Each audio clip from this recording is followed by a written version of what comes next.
আরবি বছরের প্রথম মাস হচ্ছে মহরম। আর এই মহরমের ভিতরে আশুরা নামক একটা দিন আছে। আশুরা আষাঢ় মানে 10 তারিখ। আর এই মহরমের 10 তারিখ আল্লাহ রাব্বুল আলামিন এই মহরমের 10 তারিখের কারণে এই মাসে কিছু ফজিলত দিয়েছেন, যেটা মহরমের 10 তারিখ ঘটে গেছে। এরকম অনেক ঘটনা আছে, যার কারণে আল্লাহ রাব্বুল আলামিন এই মহরম মাসে একটা ফজিলত দিয়েছেন। আল্লাহর হাবিব হাদিস শরীফের ভিতরে বলেন, বিশ্ব নবী যখন মদিনায় চলে যান হিজরত করিয়া, মক্কা থেকে মদিনায় যখন চলে যায়, যাওয়ার পরে ওখানে তিনি দেখতে পান মদিনার তিনটি গোত্র, ইহুদি গোত্র। এই গোত্রগুলা 10 মুহররম মাসের 10 তারিখে একটা রোজা রাখে। ওই ইহুদিদেরকে বিশ্বনবী প্রশ্ন করলেন, হে মদিনার ইহুদিরা, তোমরা এই দিনে কেন রোজা রাখছো?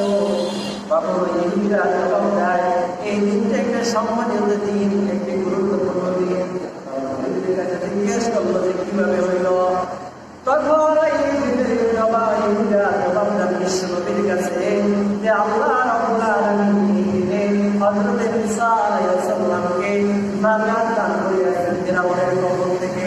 ফিরআউনের কবল থেকে হযরত ঈসা আলাইহিস সালামকে নাজাত দিয়েছেন। এই দিনটি আদায়ের জন্য ঈসা আলাইহিস সালাম 10 মুহররম একটি রোজা রাখছিলেন। এই ঈসা আলাইহিস সালামের স্মরণে আমরা রোজা রাখি। তারপর বিশ্বনবী সাহাবীদের বলেন, তাদের সাথে বলেন, সাহাবীদেরকে নিয়ে আমরা তো তোমাদের যে অনুসারীদের হক দাবি অঙ্গীকার বেশি, আমরাও এই দিনে রোজা রাখবো।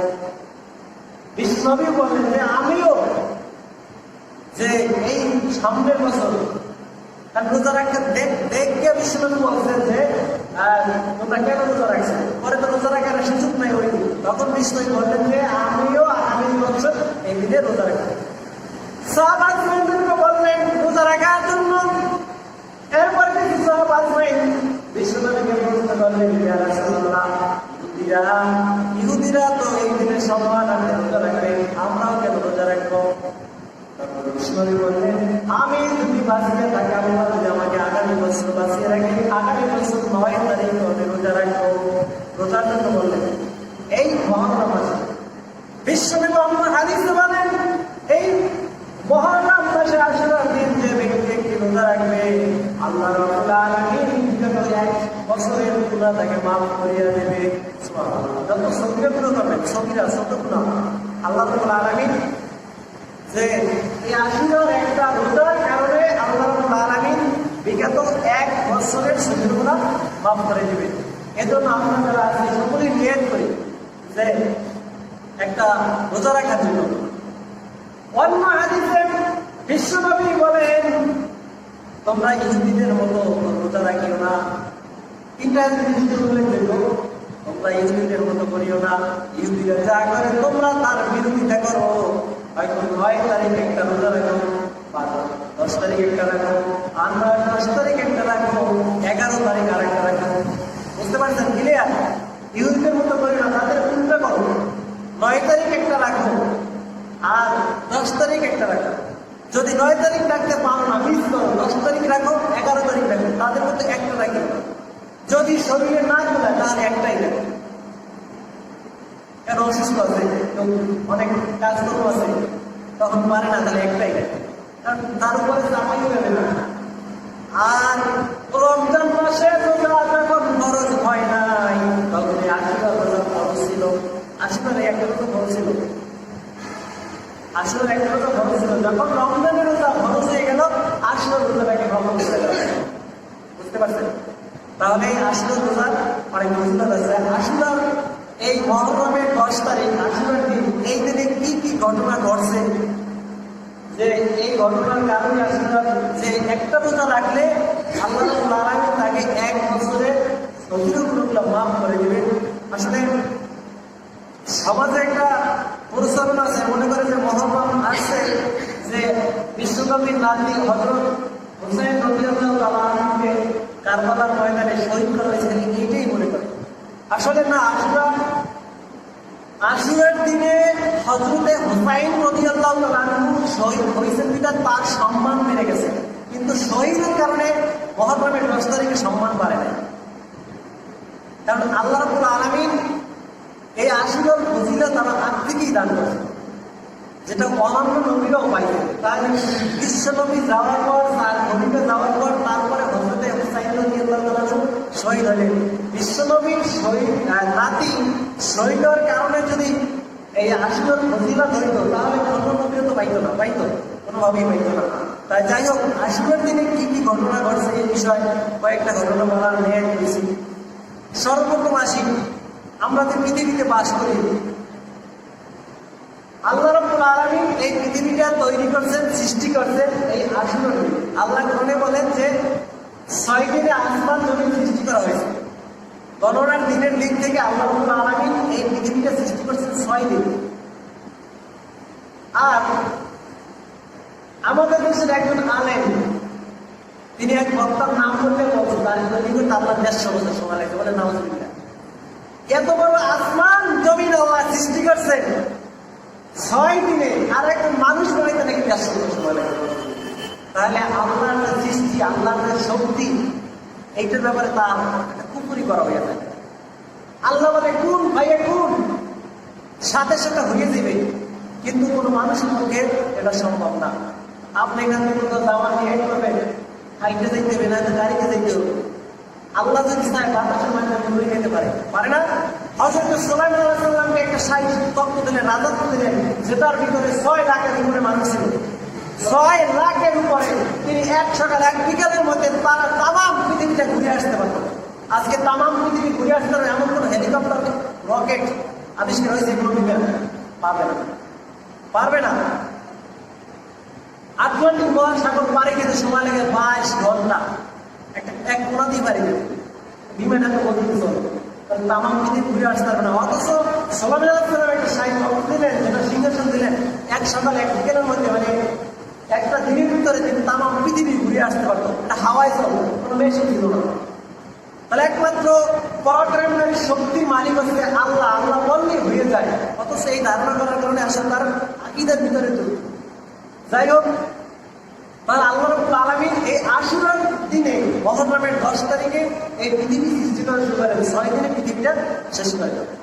আল্লাহ রাব্বুল হাদিস শরীফের ভিতরে বলেন এই পৃথিবী সৃষ্টি করা হয়েছে এই মুহররমের 10 তারিখ আশুরার দিনে। আবার যেদিন কিয়ামত হবে পৃথিবী ধ্বংস হবে, ওই দিনটাও হবে আশুরার দিন, মুহররম মাস। এই মুহররম মাসে 10 তারিখে পৃথিবীটা ধ্বংস হবে। কিন্তু বিশ্বনবী কোন তারিখ, কত সাল, এইটা বলা হয় না। মনে পাওয়া যায় যে মুহররমের 10 তারিখ শুক্রবার, একদিন পৃথিবীটা কিয়ামত থেকে ধ্বংস হয়ে যাবে, কিয়ামত হবে। কিন্তু কত সালে, কত দিন, কত মিলিয়ন মিলিয়ন বছর পরে যে হবে তার কোনো বর্ণনা বিশ্বনবী বলে নাই, আর কোনো জাদুঘরেও বলা যাবে না। কিন্তু মুহররমের এই 10 তারিখ আশুরার দিনে পৃথিবী ধ্বংস হবে, তা হাদিস দ্বারা প্রমাণিত। তাহলে পৃথিবী সৃষ্টি হয়েছে মুহররমের 10 তারিখ, পৃথিবী ধ্বংস হবে মুহররমের 10 তারিখ।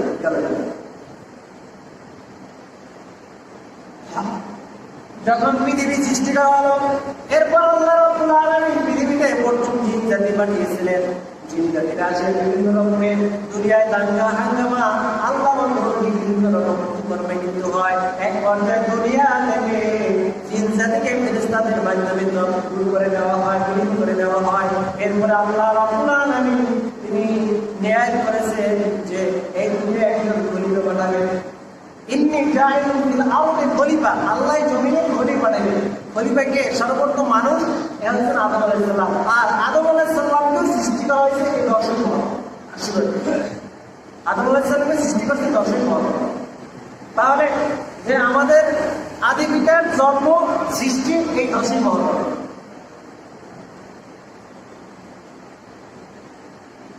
এরপরে আল্লাহ রাব্বুল আলামিন আদম আলাইহিস সালামকে সৃষ্টি করার পর তার সঙ্গী রূপে হযরত হাওয়া আলাইহিস সালামকে সৃষ্টি করা হয়।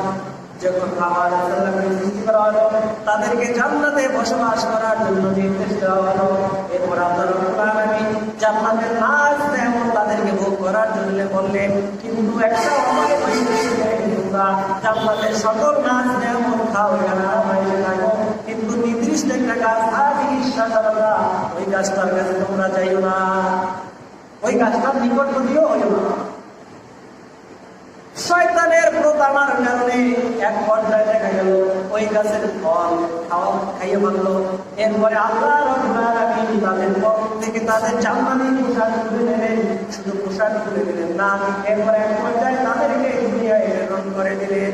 এক পর্যায়ে হযরতে হাওয়া আলাইহিস সালামকে তাকে পাঠায় মক্কায়, আর হযরতে আদম আলাইহিস সালামকে পাঠায় বর্তমান শ্রীলঙ্কায়। এখন যেখানে শ্রীলঙ্কা ওইখানে পাঠায়। আল্লাহ রাব্বুল আলামিনের কাছে এই দুইজন প্রার্থনা করেন, ফরিয়াদ করেন তাদের গুনার জন্য। তারা আল্লাহর দরবারে লজ্জিত হয়ে প্রার্থনা করেন। এক পর্যায়ে আল্লাহ রাব্বুল আলামিন তাদের তওবা কবুল করেন, তাদের দুইজনের যদি বিলীন করিয়া দেন। আরাফা নামক ময়দানে, আরাফার ময়দানে দুজনার মিলন হয়। এই দুজনার যদি মিলন হয়েছিল ওই দিন ছিল আশুরার দিন। ওই দিন কি ছিল? আশুরার দিন।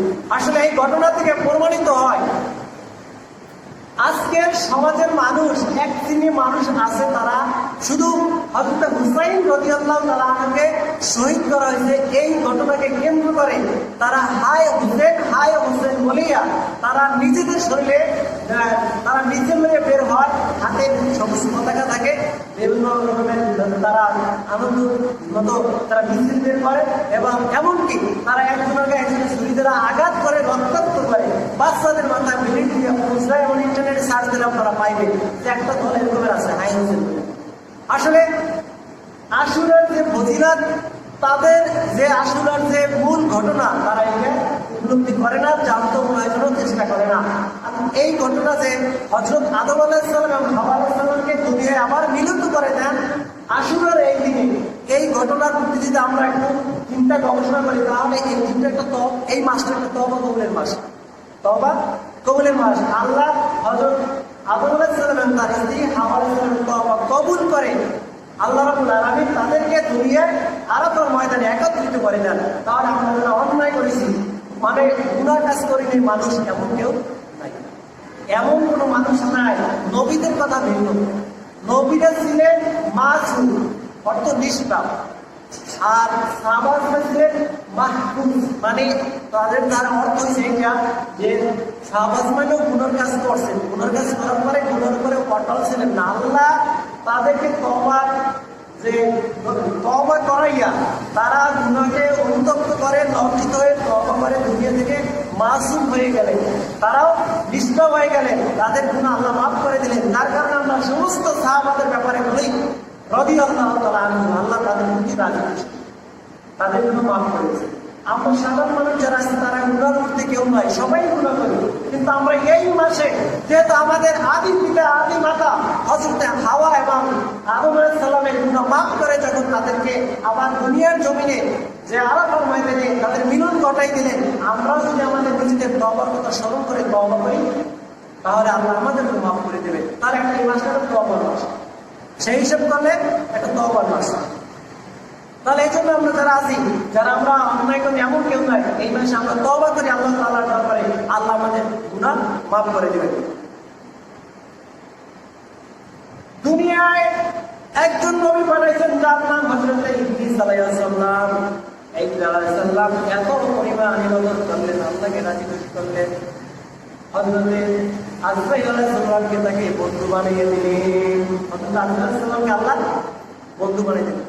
আজরাইল সালাম একটা আসছে তার কাছে, তখন ইদ্রিস আলাইহিস সালাম বলে, বন্ধু আমার মৃত্যু দেখতে মন চায়। তিনি তাকে মৃত্যু দিল, আবার জীবিত করলো। তখন বললেন যে, আর মৃত্যুর পরে তিনি বললেন যে আমার জাহান্নাম দেখতে মনে চায়। তাকে জাহান্নাম দেখা দিল, আমার জান্নাত দেখতে মনে চায়, জান্নাত দেখা দিল। আর অনেক কথা এখানে যে সংক্ষেপে বলছি, প্রত্যেকটা মানুষ মারা যাওয়ার পরে হিসাব নিকাশের পর যেই সমস্ত মানুষ জান্নাতি হবে তাদেরকে আগে জাহান্নামে দেওয়া হবে, জাহান্নামের অবস্থা দেখানোর জন্য, যে জাহান্নামে কি শাস্তি দেখানো হবে। আর যারা জাহান্নামী হবে তাদেরকে জান্নাত দেখানো হবে, জান্নাতের সুখ নাচ নেমন দেখানোর জন্য। এরপরে তাকে নির্দিষ্ট স্থান তাকে জান্নাত দিতে হবে। আর হযরত ইদ্রিস আলাইহিস সালামকে তিনি আগে আজরাইল আলাইহিস সালামকে বললেন, আগে আমাকে তুমি জাহান্নাম দেখাও, জাহান্নাম দেখানো হলো, কিন্তু যখন জান্নাতে যাবে জান্নাত দেখতে চাইলেন, কিন্তু আল্লাহ তাআলার কাছে তিনি আলাইহিস সালাম প্রার্থনা করলেন, আল্লাহ জান্নাত দেখতে চাই, না জানি আবার জান্নাতের ভিতরে গেলে না আসে। এক পর্যায়ে সংক্ষিপ্ত কথা বলছি, আল্লাহ রাব্বুল আলামিনের অনুমতি ক্রমে হযরত ইদ্রিস আলাইহিস সালামকে জান্নাত দেখানোর জন্য বলা হলো। জান্নাতের ভিতরে যাওয়ার আগে হযরত আজরাইল আলাইহিস সালামের শর্ত ছিল, ভাই আপনি জান্নাতে খুব তাড়াতাড়ি আসবেন, কিন্তু গেছেন যে আর আসে না। এরপরে তিনি জান্নাতে দেখা হইলো, আসলো, তখন বললো, সংক্ষেপ কথা বলছি, যে মানুষের মৃত্যু একবার হয়, আর মৃত্যুর পরে যার ঠিকানা জাহান্নাম হবে তাকে জান্নাত দেখানো হয়, যার ঠিকানা জাহান্নাম হবে তাকে জান্নাত দেখানো হয়। আমার ঠিকানা জান্নাত হবে, তা আমাকে জাহান্নাম আমাকে দেখা হয়েছে, আমি জাহান্নাম দেখছি, জান্নাত এখন আমার ঠিকানা জান্নাত, আমি এখান থেকে আর বের হবো না। তাকে মৃত্যুটা ঘটানো হয়েছিল এই আশীর্বাদ দিন।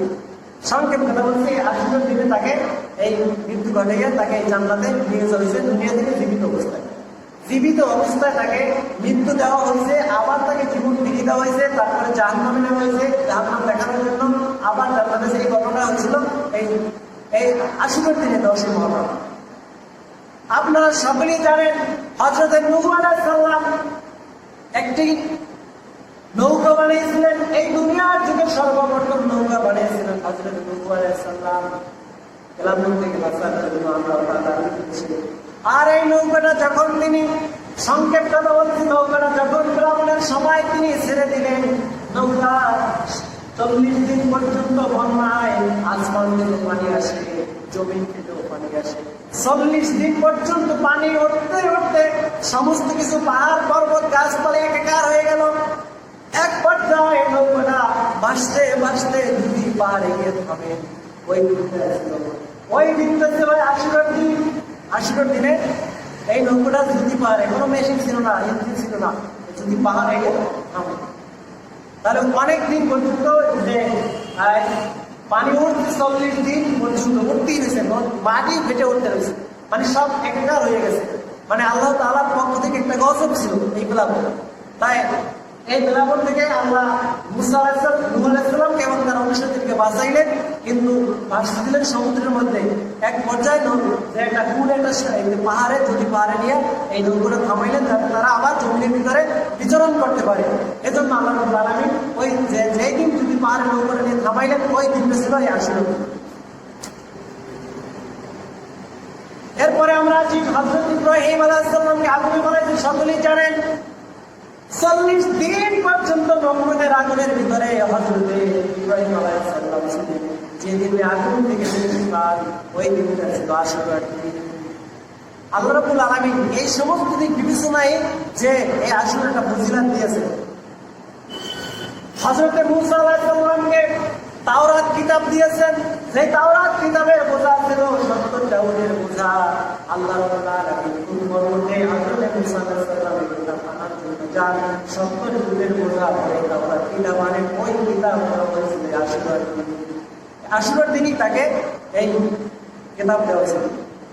শুধু তাই নয়, আল্লাহর একজন পয়গম্বর, একজন নবী হযরত ইউনূস আলাইহিস সালাম, আপনারা সকলেই জানেন হযরত ইউনূস আলাইহিস সালামকে মাছে কিনে ফেলেছিলেন। তার একটু ভুলের জন্য তাকে মাছে কিনে ফেলছিলেন। মাছ যেদিন তাকে আবার তার পেট থেকে মুক্তি দেয়, ওই দিনটা ছিল আশীর্বাদ দিন। ইউনূস আলাইহিস সালাম মাছের পেটে যখন ছিলেন, সংক্ষেপে বললে যায় যে মাছের পেটে যখন ছিলেন তখন মাছ সাগরের অতল গভীরে চলে গেলেন। তখন ইউনূস আলাইহিস সালাম আমাকে জানতে চাইলেন যে আল্লাহ, মাছের পেটে আছে এবং তাতে আমার দুঃখ নাই, কিন্তু আমি পানির কত গভীরে আছে একটু জানতে চাই। তখন আল্লাহ জানাইলেন ওই মাধ্যমে যে তুমি যে পানির উপর থেকে 1200 ফুট পানির গভীরে আছে, পানির এক অন্ধকার আর মাছের পেটের এক অন্ধকারের ভিতরে হযরত ইউনূস আলাইহিস সালাম এটা প্রমাণকারী 40 দিন ছিলেন। যেদিন তিনি মুক্তি পান, ওই দিনটা ছিল এই আশীর্বাদ 10 মহরম।